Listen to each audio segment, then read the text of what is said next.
मेरी फ्रेंड रचना राजस्थान की एक रॉयल फैमिली को बिलोंग करती थी।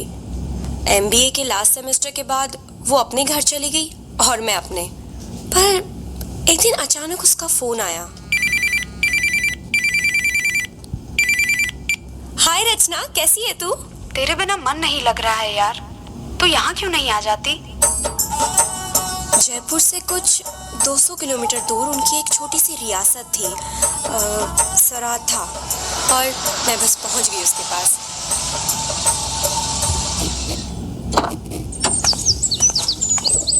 हे पल्लवी, वेलकम। कैसी है तू रचना? ओहो, तू तो काफी मोटी हो गई है। आजकल माँ के हाथ का खाना जो खा रही हूँ। वाह रचना, तेरा घर तो बिल्कुल रॉयल पैलेस है यार। रचना ने अपने पेरेंट्स से इंट्रोड्यूस कराने के बाद मुझे मेरा रूम दिखाया। ये रहा तेरा रूम। ला बैग ला, रख देती हूँ। That's not fair यार, इतने दिनों के बाद मिले हैं हम लोग। And I'm going to stay with you only। यार खूब सारी बातें करेंगे। ओके बाबा, चल साथ ही रहेंगे। रचना ने मुझे बताया कि वो हवेली उनके लिए भी नई थी। पिछले सैकड़ों सालों से प्रॉपर्टी डिस्प्यूट के चलते हवेली बंद पड़ी थी। But you know what, Haveli was awesome. कुछ ऐसी अजीब सी कशिश थी उसकी दीवारों में। ना जाने कितनी यादें समेटी हुई थी अपने में उन दीवारों ने। उस रात हम दोनों की आंखें बातें करते हुए ना जाने कब लग गई। पर आधी रात को अचानक, कौन है? रचना? रचना तो यही है। फिर ये किसकी आवाज है? मैंने उठकर डोर चेक किया, वो अच्छी तरह बंद थे। फिर से वही पायलों की आवाज। मुझे लगा जैसे कोई छोटा बच्चा मुझे देख के पर्दों के पीछे छिपा। Who is there? कौन है? वहां कोई बच्ची थी। मैं बुरी तरह से डर गई थी, पर हिम्मत करके उठकर गई और उठकर पर्दे के पीछे देखने की कोशिश की। तभी क्या हुआ पल्लवी? रचना, तू आधी रात को यहाँ क्या कर रही है?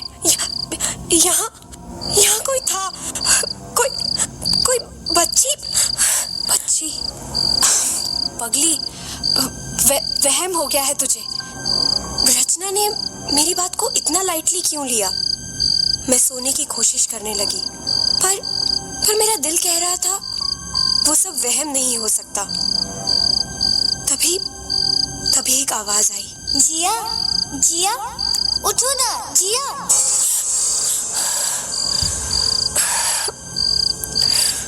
मैं डर गई। कौन किसको बुला रहा था? मैं पूरी रात सो नहीं पाई थी, इसलिए अगले दिन बहुत लेट उठी।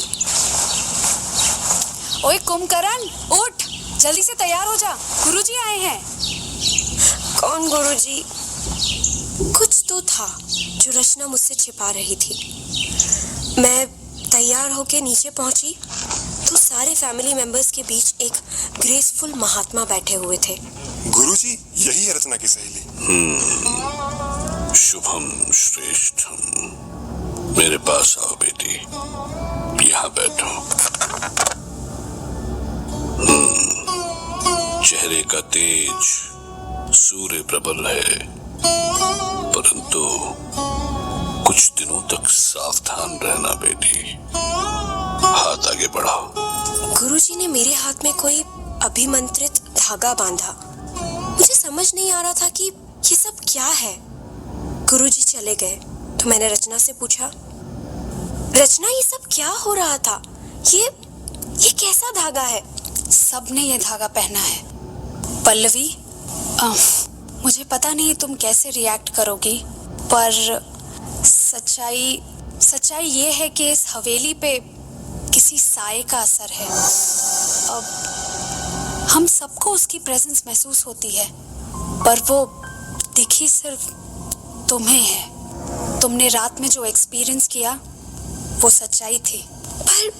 पर वो तो एक बच्ची। ये धागा बांधने के बाद वो तुम्हें नहीं दिखेगी। उसकी बात सुनकर मैं थोड़ी रिलैक्स्ड हो गई थी।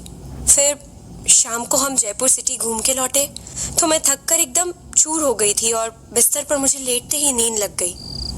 पर आज फिर वही आवाज, पर इस बार वो रो रही थी। जिया, जिया।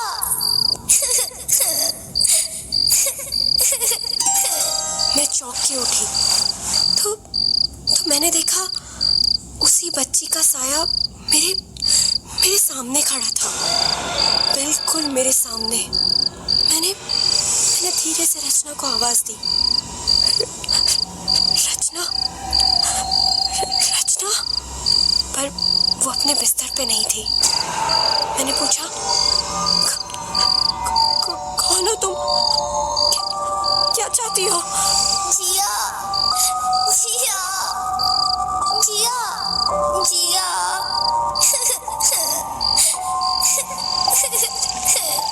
उसकी रोने की आवाज मुझे अंदर तक हिला गई। लगा जैसे वो भी बहुत डरी हुई थी। पर किससे?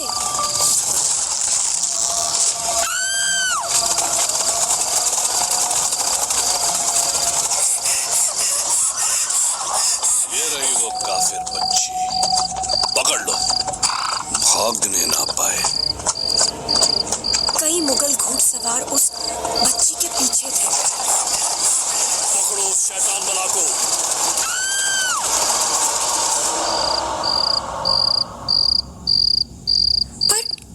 पर अगले ही पल वहां सब कुछ एकदम शांत हो गया। बस वो अपने पीछे एक टूटा दरवाजा छोड़ गए थे। पर मुझे अभी भी एक दूर गलियारे से किसी की सिसकने की आवाज आ रही थी। मैं उस ओर बढ़ी और मैं एक बहुत पुरानी लकड़ी की कार्विंग की हुई ह्यूज अलमारी के सामने खड़ी थी। आवाज शायद उसी में से आ रही थी। मैंने उसे खोलने की कोशिश की। उफ, शायद बहुत पहले से जाम है। और जब वो खुली तो पर अंदर तो कोई नहीं था। मुझे साफ सुनाई दिया कि किसी ने कहा, आ गई जिया। कौन है ये जिया? और वो बच्ची उसे क्यों बुला रही थी? सुबह मैंने सारी बात रचना को बताई तो रचना मुझे हवेली से दूर गांव की किसी एक बुजुर्ग के पास लेकर गई। उनके दादा परदादा मुगलों के जमाने से उस हवेली में काम किया करते थे। और फिर उस बुजुर्ग ने हमें कहानी बताना शुरू की। 300 साल पुरानी बात है। मुगलों का राज था, तब ये हवेली बन रही थी। वहीं पास में एक मंदिर में पुरोहित का परिवार था। एक बूढ़ी माँ, पुरोहित जी की औरत, 2 लड़कियां, एक 7 बरस की, दूसरी 16 की। पर ना जाने किस बात पर मुगल दीवान पुरोहित के परिवार को खत्म करने पर उतारू हो गया। दरवाजा खोल पुरोहित, अब दीवान के कहर से तुझे खुदा भी नहीं बचा सकता। खाक कर दो इसके घर को, जिंदा जला दो सब। इधर आओ, यहाँ से बाहर निकलो। माँ, नंदा, जल्दी करो। पर पुरोहित की बड़ी बेटी मुगलों के हाथ लग गई। बाबा, बाबा, बाबा, बाबा बचाओ मुझे। बाबा, बाबा। ले चलो इसको, नहीं, ये नहीं, हमारा मत छूना मुझे। दिल नहीं, बहलाएगी। मैं जान दे दूंगी। नहीं।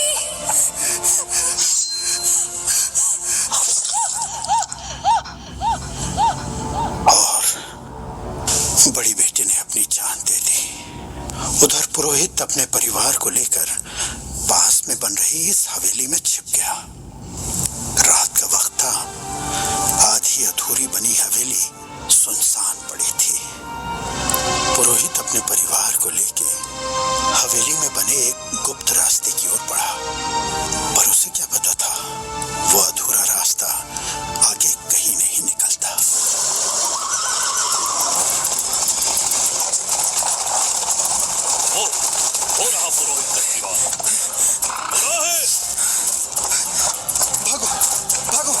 देखो अंदर, छिप जाओ। सरकार, इसी रास्ते से वो अंदर गए, जाने कैसे उस रास्ते का मुंह बंद हो गया। तो क्या हुआ, दीवार चुनवा दो उस दरवाजे पर, भूखे प्यासे वहीं मर जाएंगे सब। पुरोहित का परिवार उसी गुप्त रास्ते में जिंदा दफन हो गया। आज भी वहीं कहीं उन सब की तड़पती रूहें भटक रही हैं। लेकिन हवेली की किस दीवार के पीछे उन बदनसीबों की लाशें हैं, कोई नहीं जानता। पर मैं जान सकती हूँ बाबा। पर कैसे? वो बच्ची मुझे कहीं ले जाना चाहती है, शायद उन्हीं बदनसीबों के पास। जिया, जिया, जिया, जिया। इस बार ये आवाज सुनकर ना मैं चौंकी ना घबराई। जाने क्या था उस आवाज में कि वो दिल को छू जाती थी। उस बच्ची का साया आगे आगे था और मैं उसके पीछे पीछे सम्मोहित सी बढ़ती जा रही थी। आओ ना जिया, इधर आओ ना जिया, जिया इधर आओ ना जिया। मेरे देखते ही देखते वो साया फिर से उसी अलमारी में समा गया। मगर जब मैंने उसको खोला तो बचाओ जिया, जिया बचाओ। कुछ हाथ उस जिया बच्ची को बचाओ। अंदर की ओर खींच रहे थे।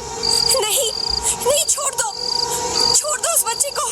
और मेरी छोड़ दो। देखते ही देखते वो बच्ची उन रहस्यमयी सायों के साथ उस दीवार में समा गई।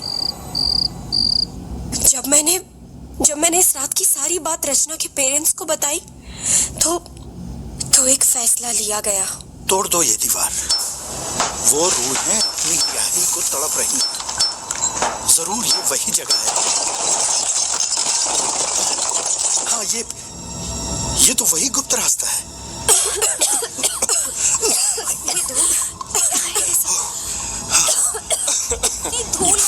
हम जालों को हटाते हुए जैसे ही अंदर बढ़े तो सामने धूल में लिपटे कुछ कंकाल बिखरे थे।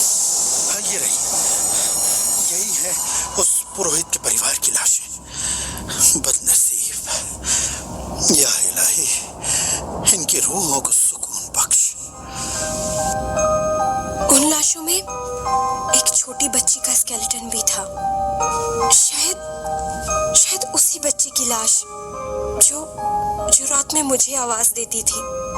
उन कंकालों का अंतिम संस्कार हो जाने के बाद मुझे उस बच्ची की आवाज फिर नहीं सुनाई दी। जिस काम के लिए उसने मुझे चुना वो पूरा हो चुका था। पर उसने इस काम के लिए मुझे ही क्यों चुना? और वो मुझे जिया क्यों कहती थी? बाबा, इस बच्ची का नाम क्या था? शायद सुकुमा। और उसकी बड़ी बहन जिसने अपनी इज्जत बचाने के लिए जान दे दी, उसका नाम क्या था? उसका नाम